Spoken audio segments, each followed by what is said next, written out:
Playboi Carti, Carson, and Destroy Lonely all have one thing in common: Satanism, and that they are all under the Opium label. Well, Carti owns it, but you get what I mean. Recently, as of the past few years, we've really seen Carti, Carson, and Lone all embrace ideas of Satanism, and today I'm basically going to explain Opium's use of Satanism as a whole. And before the video starts, I'd really appreciate it if you grabbed a snack and a bev. No one wants to watch a video while hungry or thirsty. I'll be real, like, who the hell does that? Anyways, other than that, let's look into Opium's use of Satanism.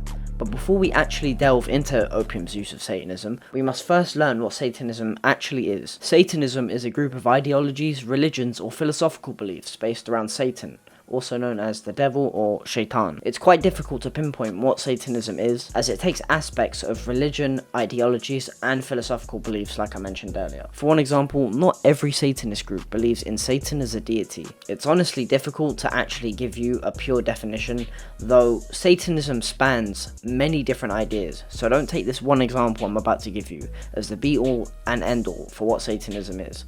Do your own research at your own discretion. A huge group that comes under the explanation of not believing Satan is an actual deity is Anton LaVey's The Church of Satan, an atheistic group that doesn't believe in a supernatural Satan, but rather yourself, as seen by this quote on churchofsatan.com. Our position is to be self-centered, with ourselves being the most important person, the God of our subjective universe, so we are sometimes said to worship ourselves. Their symbol is the sigil of Baphomet, which represents sexual desire, rebellion, freedom, and individual will, all prevalent themes in the whole aesthetic of Opium really. Carti, Ken, and Lone are all in a sense rebellious, as they don't conform to the normal ways of being an artist, whether that's being inactive off of social media for like 9 years, or getting an upside down cross in your dread, or an upside down pentagram tatted on your chest. It's safe to say Opium and LaVey Satanism aren't galaxies apart in their aesthetics. But now that I've given you an example of what Satanism can be, let's actually take a look at Opium's first uses of Satanism. Carti's use of Satanism goes back really to Whole Lotta Red, which dropped on December 25th, 2020.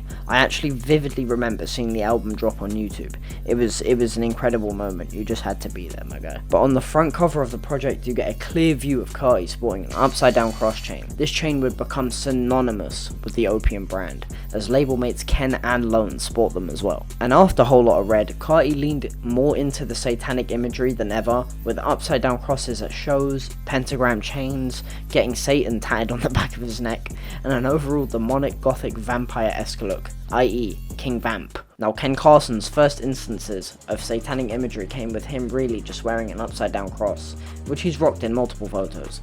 He also shows off the chain on the A Great Chaos album cover, which by the way was such a banger.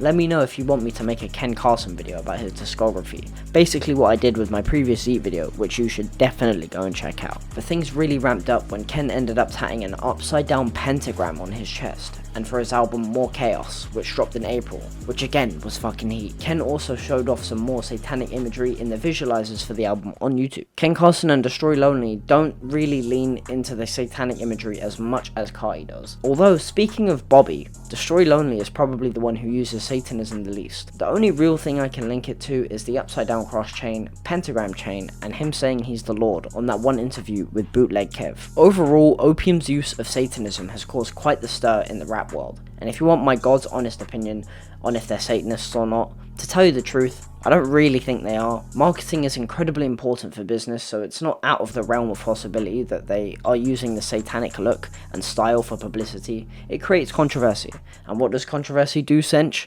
Controversy sells. I said, how can I be homophobic? My bitch is gay and it flew off the show. But who knows at the end of the day, to be honest. These men could all actually be huddled up at Bohemian Grove, for all I know, with Alex Jones in the bushes recording them. But anyways, I really hope you enjoyed this video on Opium Satanism Explained, and I hope you're staying healthy, eating healthily, and going outside and seeing your loved ones. Bye now!